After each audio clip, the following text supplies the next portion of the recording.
Hello viewers, this is my current desk, and after years of regretting buying this overpriced particle board unstable and ugly desk, I have decided to evolve, and in this video I will be building an IKEA desk hack.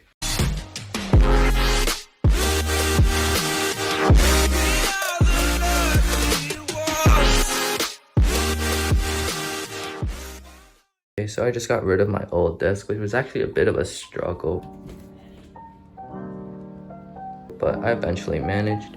We also got this new rug, which is way better than my old one.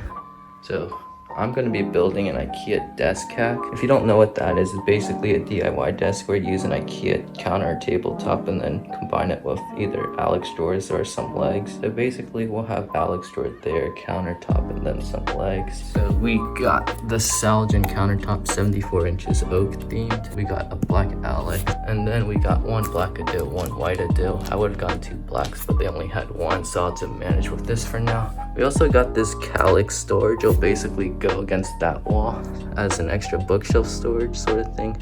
It won't actually connect to the desk, but hopefully it looks like it does. And yeah.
So the desk is finally finished. It was relatively easy to build, but while building this Alex drawer, I accidentally put in the wrong cam lock. But thankfully this video saved us, so shout out to them. Also, a lot of pieces got lost in this new rug, like, oh look, I even found 2 screws just now. So yeah, it's very good, but it's not very good for building stuff in. Also, my cable management sucks, but I'm going to get a larger power strip anyway, so just who cares about that for now. And the amount of packaging gave us so many free liniments, so if you want one, comment down below. But yeah, thanks for watching, and yeah.